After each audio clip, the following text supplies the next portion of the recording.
first thing that I thought we would do before we were looking at our objectives and our assessments, I thought the first thing that we would do is just ask ourselves at our tables 2 questions. What is understanding? And what does understanding look like? So I've got a chalk talk on each table, and just as a reminder for chalk talk, that's where we don't really talk to one another. We write our ideas down on paper, and then when we're through, we'll call time, and then we'll share. So I'd like to take about maybe 5 minutes and just jot down our ideas about understanding and what understanding looks like. I'd like to go on and just hear some responses from each table. We'll address the first question, what is understanding?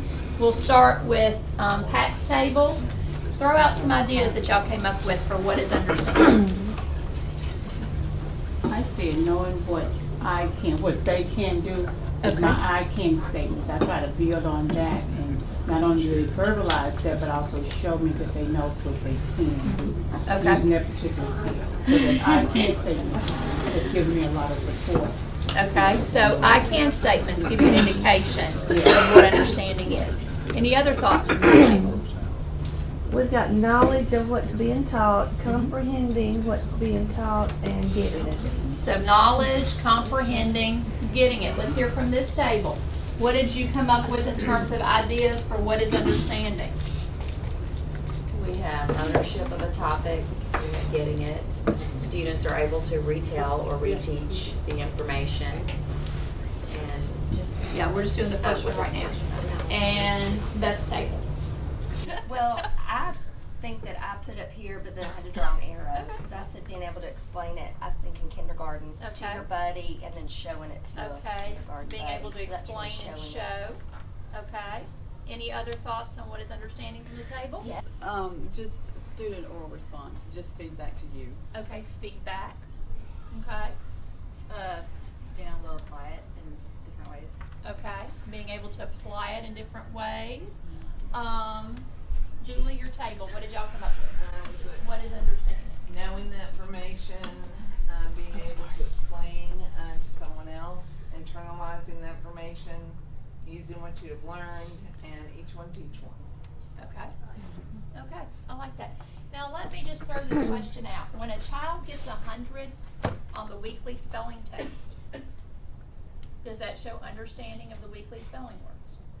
For that day. Okay, for that time, for that day. Okay, somebody said no. I said no. Okay, why? I mean, most students that get hundreds are just good at memorizing. Okay, Yeah. okay, Doesn't mean they're going to be able to spell it tomorrow. okay. So how do we get to what understanding of that spelling, word family, whatever, how do we get to the point of what that understanding will look like in your classroom? If you're saying that memorization alone isn't getting the job done in terms of really explaining understanding, then what would it take for you to feel that Johnny or Sally got it, as several of you put down on understanding what is In understanding? first grade, we do give that weekly spelling test, and we butt heads with a lot of parents, but we add 5 words at the end of that spelling test that are within the phonics pattern of what we've taught, because they can't memorize them. They're words that we use within the week, but they're not sent home. They have to know the phonics skill that we're working on in order to. But there are a lot of not happy mamas and daddies. So it's using the skill that you've taught, but it's not a word that was previously given or presented for memorization. But it They have to probably rhymes. use what they know in a different way. And that is understanding. Like especially if we've really worked on the blends, and then this week we have the and. So I might say bland is Okay. a word. Okay. So And they would guys, have to take those. okay, exactly right. And guys, that is what understanding is. It's not just the ability to memorize something and spit it back to you at that day, that time and place, but it's the ability of your students to be able to apply that knowledge in a different way, in a different setting. If you haven't gotten there, there's really no understanding. One analogy I said, and I'm sorry, Heather, but No, you're fine, it just please. was so funny to me when they did an analogy to that, and they said, okay, what if you ask the kids about, and it's upper grades, 2 astronauts having a snowball fight in space. Now, for those science teachers and upper level, you would know that you would have to have knowledge of Newton's laws and what actually occurs when you're in space and you try to throw something, right? You get further apart. The force of this makes you move. So would there ever really be a snowball fight? In Not space. possible. You wouldn't hit anything, right? That's understanding. You didn't have to go through you had to have some basis of Newton's laws, but it's the fact of how would you take that in a different context and be able to say, or prove or justify. Can't happen. So before we share what understanding looks like, what I want you to quickly do, if you want to change or add anything to your second question, what does understanding look like?